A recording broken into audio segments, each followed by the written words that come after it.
Third button. Hello and welcome to Sunriver Books and Music's presentation of Ted Haines' mystery series set in Central Oregon, a beautiful part of the country. Ted will be talking about the 4 mysteries that he has written in the series and giving us a little verbal preview of what's to come when he does Murder in Sunriver. We will have this up on YouTube and on our website. So once you've watched it, you can share it with friends if you like.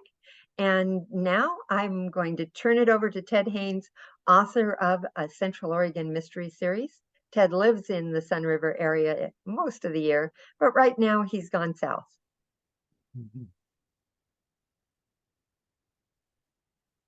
Thank you, Dion, for that great introduction. I've taken a lot of photographs while I've been researching my books, and I'm very glad to send you to show you what they are, some of the inspiration for the settings. If you see a dialog box on your screen that's blocking part of the presentation, there's a minus sign on it that you can click, and it'll make it much smaller and kind of out of the way. You may be able to drag it out of the way. Anyhow, I love Central Oregon. I've been coming here every summer, living here every summer for 30 years. I know it well, and I actually started with the idea I wanted to write about Central Oregon, and murder mystery seemed to be the best format for doing that, at least for me. Writers' first choice when they write a book, I think, for a mystery is the setting. Maybe an important choice, maybe less important for other people. But other mystery writers, Dennis Lehane is known for setting his books in Boston, and he knows Boston very well. Michael Connelly, of course, in the Harry Bosch series, set his in Los Angeles. And a favorite of the Central Oregon audience is Craig Johnson with the Longmire series set in a fictional county in Wyoming. Central Oregon, for those of you, some of you know it very well, but it's right in the middle of Oregon. It's 3 counties. Together, they're about the size of the state of Connecticut. Yet the population is only about 260,000. So most of it is very rural. But Bend, which is in Deschutes County, the lower left-hand county, has a population of about 105,000 these days. So our claim to a real city, though it's not much of a city. Why would any author want to write about Central Oregon? Well, it's great physical settings. You can see in the photograph, there are the Cascade Mountains in the background. There are ponderosa forests. There are rivers. And if we turned around this picture, look the other direction, we'd see towards the Eastern Oregon Desert, which stretches hundreds of miles to the Idaho border, or most of the way to the Idaho border. Another great thing about Central Oregon that I've tried to take advantage of is the sports background. There's skiing and golf and hiking and swimming. And so it's a very active and environment. It's also a growing and vibrant community. When we first came to Central Oregon, my wife and I, the population of Bend was about 33,000. Today, it is about 106,000. So it is growing like mad. It has a great history in the lumber business, and before that, farming. There still are farms and ranches. And also, it's relatively a virgin territory for mysteries. I kind of have it. I have a monopoly, sort of. The first book I wrote about Central Oregon was actually nonfiction, and it was the history of a cattle ranch, which is just south of Sunriver, called Vandervert. And it was first settled in 1892, which a friend of mine from the East said, well, 1892 isn't really that far back. But in this part of Oregon, it is way far back. There was hardly anybody here when the Vandervert started this ranch. The second Central Oregon book was a series of short stories drawing on history and the environment and the settings. The first one is set in 1853. The last one is speculatively set in 2039. But then I got into murder mysteries, and I've written 4 of them, as Dion mentioned, and enjoyed them all there. And they certainly are set in Central Oregon and varied in their way. The I have some continuing characters, which I'll tell you about, so I can tell you something about these stories as we go along, though I definitely don't want to reveal too much about how it comes out or too much about the story. Dan Martinez is the hero of the first book and continues to the other books. He's about 20s. He's an athlete. He's an associate attorney who actually got laid off by the Portland firm and is at loose ends in the first book. Amy Martinez is a girl he meets. Well, her name wasn't Martinez when he met her, but he meets her while training for a off-road triathlon, and she becomes later in the books his wife. Sarah Chatham is Dan Martinez keeps referring business to his old law firm, and they decided they better open an office in Bend, and they recruit a semi-retired partner, Sarah Chatham, to come and head up the Bend office. And Bend turns out is actually where she grew up, so she's happy to be there. And of course, we have the law. Carl Brunninger is a sheriff's detective. He's kind of a gruff guy. I always picture him looking like Teddy Roosevelt, but maybe not quite as articulate as Teddy Roosevelt. So Dan played rugby for the University of Oregon. This is a picture of the Pine Nursery Park in Northeast Bend, and this is a rugby tournament that was held there. The people in black are the Bend Rough Riders. I don't know who the people in green are. Anyhow, Dan and some of his friends start what else in Bend? A brew pub. Bend is famous for its beer and for its wild number of brew pubs. So one of the things that happens is they found a rugby-themed brew pub. When we start in Suspects, the first murder takes place on a golf course, and once immediately a sports setting, and takes place on the porch of a house that overlooks the golf course. A man is killed with a fire tool socked in the head, and unfortunately, Dan seems to be the prime suspect because he discovered the body. And Carl, the Deschutes County Sheriff's detective, attempts to arrest him, not quite so much because he's convinced that Dan is guilty, but he figures Dan knows some things that he would really like to know.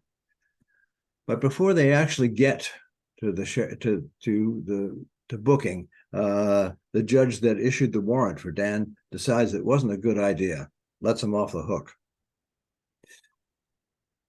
Dan meets Amy training for an off-road triathlon. And this is a picture of Wickiup Reservoir. This is actually the Pacific Crest Triathlon, which is an on-road triathlon. The bikes are on the road. And then their first sort of date or getting together is at, what do you know, a brew pub in Bend. Could be this one, could be another one. Turns out Amy is better at mountain biking than our hero is. She grew up doing it. So she teaches him a thing or two along the way. I invented a fictional off-road triathlon. I spent a lot of time designing it. It starts with a swim at Lava Lake. That's South Sister in the background. There's a trail from there that goes up over the Cascades. So this is a mountain biking trail, a steep up, steep down. And it continues with a run along the Deschutes River. And you can see the end of rapids here. It goes past Benham Falls, which is a very dramatic falls and well worth going to. It once formed Benham Lake, which flooded all of Sun River, but that was about 7,000 years ago. The lake eventually broke through it, and that's where Benham Falls are. And it's interesting what happens there. Somebody along the way does not have good fortune at Benham Falls. I'll leave it at that. In book 2, the Mirror Pond murders. Mirror Pond, for those of you who don't know Bend, is right in the middle of Bend. It's a pond where the Deschutes River is dammed. It's kind of the heart of Bend. Sarah, the semi-retired attorney, lives on Mirror Pond and overlooks it. Every day she walks to work over the pedestrian bridge that goes over the pond to her office in downtown Bend, which is on the fourth floor. You know, that's the advantage of writing fiction. I don't have to pay the rent for that office, but she gets to use it anyhow. There are several murders around Mirror Pond. One happened in February 1962. It's based on a true story. In reality, they never found exactly who the murderer was, but in the book, they do. So I changed the names to protect the innocent and the guilty. Another murder is Sarah's husband was killed while they were visiting Bend in Drake Park, which is right next to the pond. And they thought it was an accident. But somehow Sarah finds out, and pawing through old papers, that there's a connection between her and the guy who was driving the car, and realizes that she was the intended target and it was a murder. Final murder in Mirror Pond is when the dredging finds a skeleton in 2017. And this is connected to a place north of Central Oregon, up in Wasco County, but a very famous place with a fascinating history.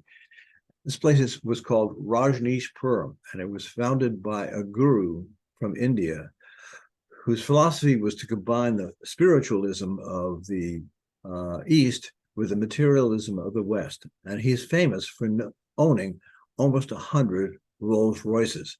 So definitely materialism. And but there was some corruption in this, and it all fell apart in 1985. It turns out that the woman who kind of ran it, a woman named Sheila, was spying on everybody. She had cameras, surveillance cameras all over the place, and the people who thought they all trusted each other didn't know about that. So it's a fascinating story, and one of our characters is part of it. I even fit Prineville into this. Well, not even, but Prineville is an important part of Central Oregon. Amy finds her lost grandparents there. Dan has a wealthy friend who's an engineer at the Facebook facility. Facebook has a data center, an enormous data center, still growing in Prineville. So it has been quite a change for Prineville, which was farming and ranching and lumber before that. It also turns out there's a hideout of where a killer has been living. So lots of stories wind up there. Sarah, fortunately, you remember she lost her husband, but fortunately she finds a new one at another famous site in Bend, the amphitheater. At that time, it was called the Les Schwab Amphitheater. But there are great concerts that bring people to Bend, and the Bend people enjoy it. I think it's a pretty big venue for a town the size of Bend. In book 3, it's called The Mount Bachelor Murders. The murder takes place in the 1960s, when Mount Bachelor was much smaller than it was now. It had 2 chairlifts then. Now it has 11, and it goes all the way around the mountain. So this is a diagram of the lifts and runs in the 1960s. And it's actually Dan's grandfather, who we never met, who was killed beside a ski run. Of course, there was snow there at the time, but he was lured off the ski run and murdered, and the killer disappeared. But we'll return to the killer later on. Another murder at Mount Bachelor. I like mysteries that have more than one murder. It gets more complicated. Amy goes on a yoga retreat on the far side of Mount Bachelor. This is Hosmer Lake, looking at Mount Bachelor, and a killer attempts to kill women at the yoga retreat. And I won't tell you what happens, but the man is tracked by Carl, the detective, to a gang ranch out in the desert, on the east end of Central Oregon. But 50 years later, justice is served on the killer from the 1960s. Much to his surprise, he's gone on and lived what he thought was a happy life, but he makes the mistake of returning to the area, and he's identified and caught, and justice is definitely served. Book 4, the most recent one that came out 2 summers ago, is The Pole Pedal Murder. And it's set amidst the pole pedal paddle race, which is a 6-part race and which is Bend's premier sporting event. Amy runs this race solo by herself, and Sarah's family runs this as a relay team. So we go through this race twice, following different participants. Amy is originally recruited to be a member of a team on a hike through Shevlin Park, which is a park, very rural-looking park, but near Bend. But it turns out that her teammate, one of them, dies at a ranch on the east side of Bend. Now, the east side of Bend is kind of interesting because Bend, is a city, and it has apartments and businesses and things like that. But you go east, and all of a sudden, it just stops, and it's ranch land for 6 miles, and then the Eastern Oregon desert. So a woman is found hanging in her barn on one of the ranches. And the question is, Carl can't decide whether it's suicide or murder. Well, I'll let you read the book to find out which it was. Sarah learns of this because the woman is also a client of Sarah's. She learns about it while she's attending a powwow. And I've invented a tribe, the Fort Rock Indians, or a reservation, the Fort Rock Indians, because I didn't want to be too real talking about the Warm Spring Indians, which are definitely part of Central Oregon, because when I start talking about individuals, you start talking about, well, I know who that is. So I stayed away from that. But Sarah herself is part Indian, so she's very welcome at that event. So back to the 6-part race. The first leg is a downhill ski at Mount Bachelor. They hold this in May, when hopefully there's snow at Mount Bachelor, but it's warm enough down in Bend. The second leg is cross-country skiing. The third leg is a bike trip about 22 miles to Bend. The fourth leg is a 5-mile run, and this is a picture of the transition from people arriving on their bikes and then getting to run, or relaying it to somebody else on their team to run. And you could see from the bicycle rider in the foreground that he's still clothed for Mount Bachelor, he or she, dressed for cold weather, but the runners are dressed for much warmer weather down at Bend.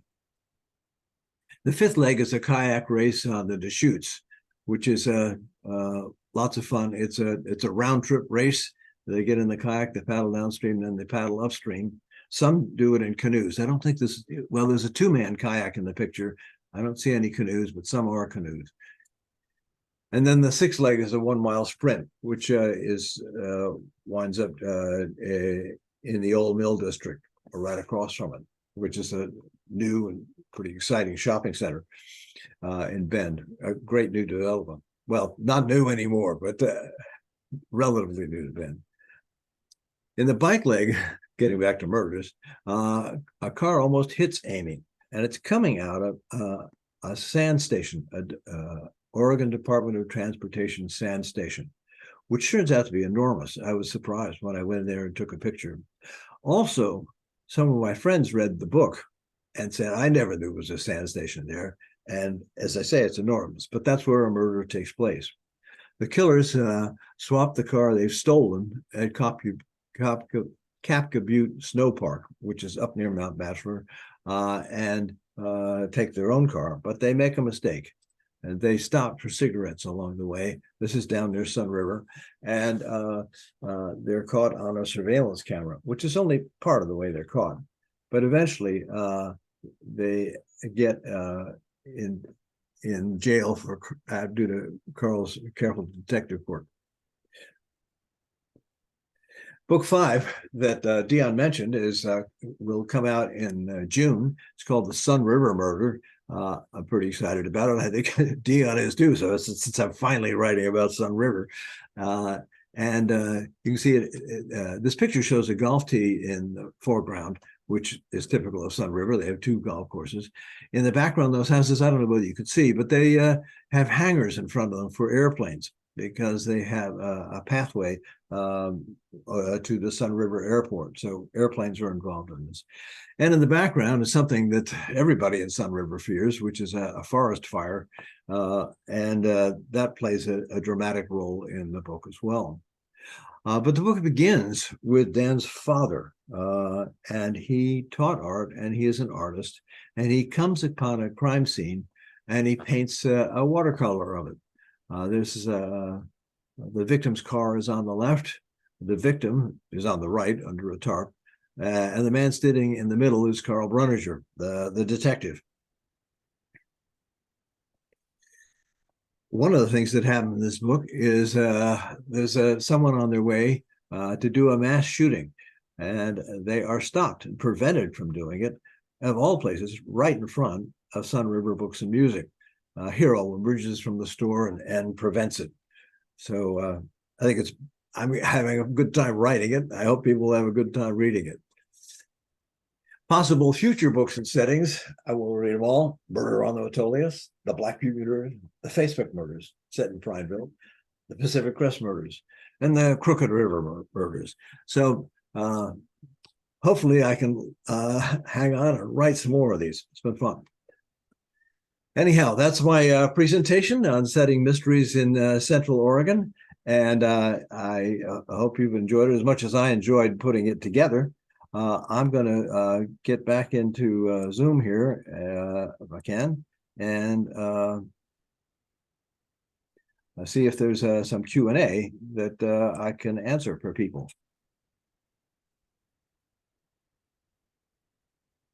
Okay.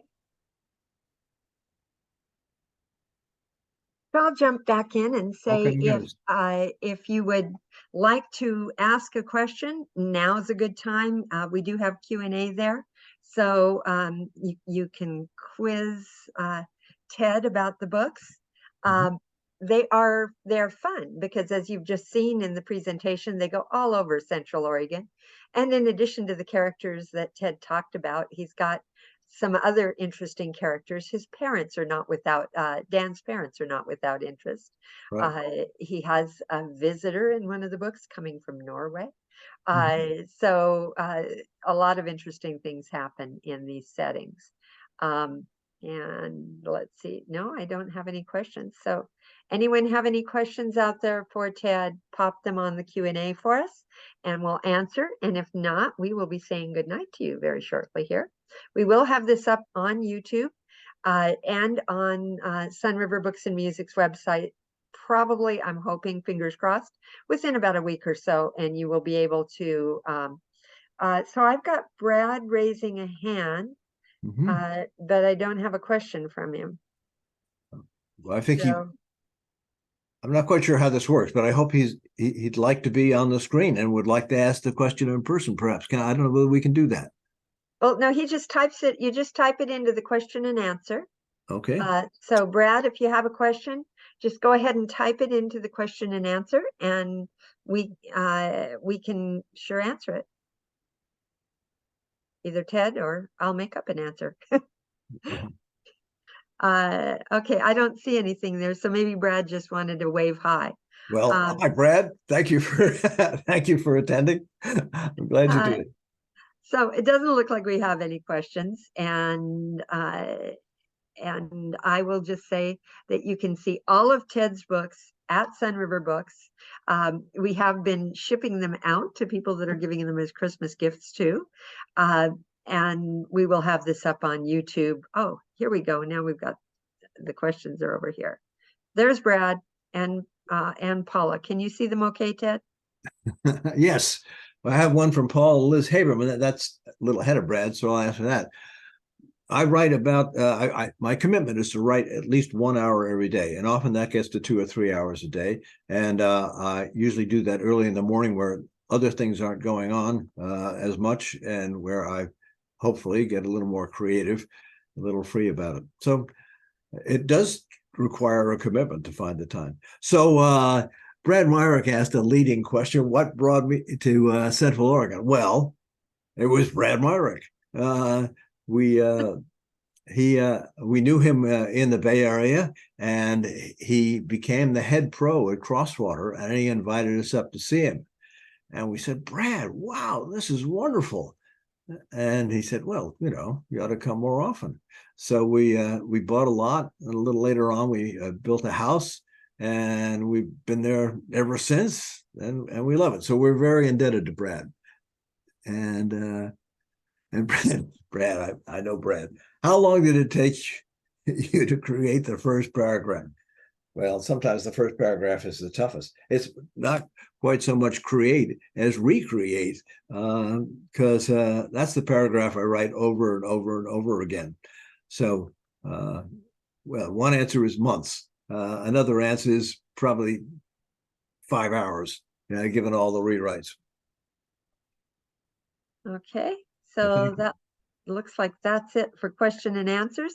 So I thank you all for joining us to hear Ted speak about Central Oregon, a place he clearly loves and has used really well in his series. It's fun to read a book where you can visit places or the places. And for those of you that live in the Sun River area, a lot of these places are going to be real familiar. And for those of you that visit Sun River, maybe you'll pick up one of Ted's books and see someplace you want to go and have a beer at the brew pub, or walk past Benham Falls, hopefully in a much more safe manner than the characters in the book. At this time of year, when it's icy and cold out, Mount Bachelor Murders is just perfect. So anyway, we hope you can join us. Oh, Ted, you got some more questions down here. And I think they're all Brad. Yeah. No, I think the last one is a comment, which I appreciate also, but I have no answer for that. Thank you, Brad. Oh, and Ron wants you to kill somebody on a golf course. Well, he was killed somebody next to a golf course, Ron. I did, but well, that's a good idea. I don't know. It's a good idea. Great idea. I'll have to do that. Thank you, Ron. You've got golf clubs out there. You could easily do that, and a golf course. Right. Well, I've seen some sand traps you could just push somebody into, and it would kill them. Okay, so a good tip from Ron. Okay, well, we will say good night and thank you for coming, and hope to see you soon at Sun River Books. If you have any questions, you can catch us at sunriverbooks.com or come on into the store. Ted, you want to say anything before we go? No, thanks for attending. I've enjoyed writing these books. I've enjoyed talking about them. I've enjoyed going to these places, and I hope you've enjoyed hearing about them, and I hope some of you will enjoy some of the books. Terrific. See you later. See you later. Thanks.